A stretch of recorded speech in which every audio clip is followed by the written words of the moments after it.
Pasti ini adalah pertandingan yang sangat menarik ya, debut dari Patrick Kluivert dan optimisme tinggi dari pemain tim nasional Indonesia atau dari publik sepak bola Indonesia. Memang kalau bicara ranking kita langit dan apa namanya dengan Australia, kita peringkat 120, tapi Australia peringkat 26. Jaraknya sangat jauh sekali. Tapi program akselerasi yang dilakukan oleh PSSI dengan menghadirkan diaspora membuat kita justru secara market value pemain kita ini unggul dibandingkan dengan Australia. Market value pemain kita 624 miliar, sementara market value dari tim nasional Australia hanya 60%-nya, sekitar 414 miliar. Artinya bicara market value kita lebih unggul dibanding Australia. Yang kedua, bicara misalnya rata-rata usia pemain, Australia 28,2 tahun. Sementara kita ini rata-rata pemain kita adalah usianya 24,3 tahun. Artinya secara usia kita lebih muda, lebih bugar, lebih bertenaga tentunya. Sementara Australia punya pengalaman. Artinya faktor ini yang kemudian menjadi gambaran bahwa kita kalah, tapi bicara harga pemain atau nilai pemain kita lebih unggul dari Australia. Yang kedua, kita bicara masalah rekor pertemuan 20 kali, memang kita hanya sekali menang melawan Australia. Kita ingat yaitu 1982 kita menang 1-0 Stadion Gelora 10 November Surabaya lewat golnya Yanto. Sementara sisanya 4 kali imbang dan 15 kali kalah. Artinya kita ini inferior sekali berhadapan dengan Australia. Tapi dengan hadirnya pemain-pemain diaspora, kita harapkan inferioritas kita terhadap Australia itu bisa teratasi. Dan materi pemain serta materi pelatih yang ada saat ini dengan Kluivert, Alex Pastor, kemudian juga Gerard Vandenberg, Dani Lazard, ini merupakan komposisi pelatih termewah sepanjang sejarah PSSI berdiri pada 19 April 1930. Kita harus punya optimisme melawan Australia di pertandingan kali ini. Meskipun secara head to head Indonesia baru menang sekali ya melawan Australia, karena kita tahu juga Australia punya keunggulan dalam aspek fisik, kecepatan, dan pengalaman bermain di level internasional termasuk di Piala Dunia. Nah, kira-kira apa yang bisa Indonesia lakukan ya, timnas Indonesia lakukan untuk bisa mengatasi permainan cepat dari Australia? Ya, Maria, ada 2 target dari tim nasional Indonesia saat ini di Sydney Football Stadium. Yang pertama targetnya adalah bisa mencuri poin dari Australia atau bahkan bisa menang, karena kalau kemudian bisa menang ini akan mengangkat posisi Indonesia dari peringkat ketiga ke peringkat runner up.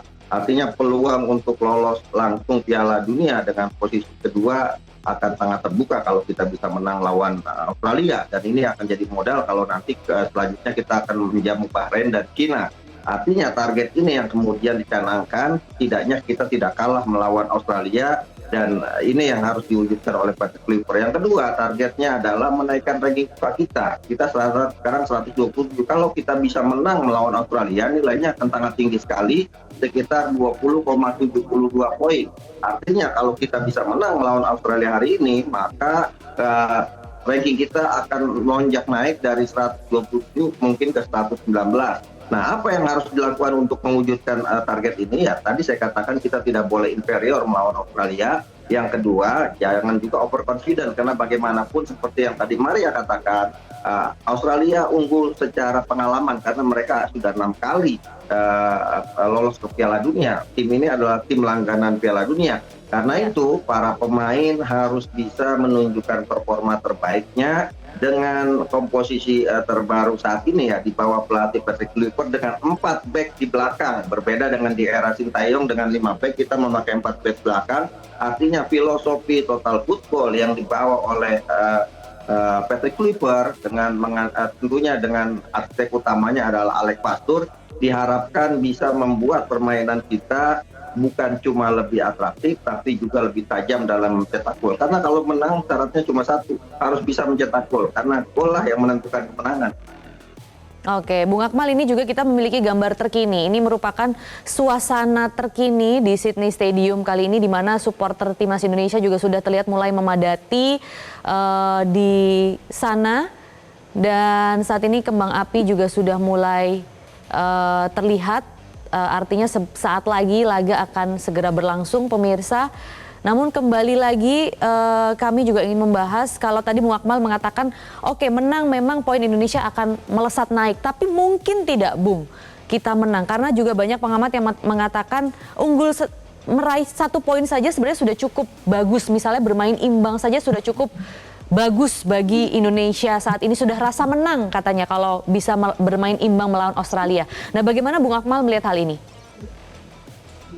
Ya, kalau dengan materi pemain yang kita miliki saat ini, kita harus optimis kita menang melawan Australia. Bahkan kita juga di partai lainnya menang lawan Bahrain, menang lawan Cina. Kenapa? Ini kan pemain yang hadir di kita untuk saat ini aja akan ada 4 pemain yang bisa melakukan debut ya, oleh Romani, kemudian juga Ted James, ada juga Joy Volpesi dan Audia Romuliade. Jadi percepatan program akselerasi yang kita lakukan sejauh ini dengan menghadirkan diaspora, ini kemudian tidak bisa memperbandingkan masalah ranking lagi. Tapi karena materi pemain kita adalah pemain-pemain yang sudah dibesarkan di kompetisi Eropa, yang punya filosofi bermainnya ala total football Belanda, yang sudah memahami sepak bola secara komprehensif, ya pastinya kita harus punya optimisme tinggi untuk bisa memenangkan pertandingan. Apalagi kalau kita lihat misalnya materi pemain starting line up yang diturunkan saat ini, praktis hanya Marcelino Ferdinand yang merupakan pemain yang berasal dari Liga 1.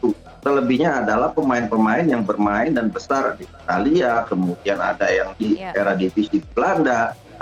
Artinya kita harus punya optimisme untuk bisa memenangkan pertandingan. Yang kedua, mungkin ini cocok logi dari saya. Patrick Kluivert selama menangani sebuah klub sebagai pelatih, Patrick Kluivert tidak pernah kalah saat debutnya. Ketika menangani Twente U20 misalnya, Kluivert menang 5-0 melawan Sparta. Kemudian saat menangani Curacao juga menang bahkan 8-0 melawan Virginia. Waktu menjadi pelatihan interim juga menang bersama Curacao, dan terakhir bersama Adana Demirspor, klub dari Turki, bermain imbang 2-2 melawan CSKA Rus ketika itu. Artinya cocok logi ini kita harapkan bahwa Patrick Kluivert tidak kalah melawan Australia dengan sejarahnya ketika debut memang belum pernah kalah. Yang kedua, ini kan ada pertemuan antara Kluivert dan Popovic. Ini mengingatkan kita kepada Premier League atau Liga Inggris pada 2004-2005 karena keduanya pernah main di Premier League. Kluivert main di Newcastle United, kemudian Toni Popovic main di Crystal Palace. Ketika itu Kluivert menang Newcastle menang 2-0 melawan Crystal Palace dan pencetak golnya adalah Kluivert. Nah, kita harapkan cocok logi ini juga ikut memberikan pengaruh terhadap pertandingan di malam hari ini ya, waktu Australia, atau sore hari ini waktu Indonesia. Jelajahi cara baru mendapatkan informasi. Download Metro TV Extend sekarang.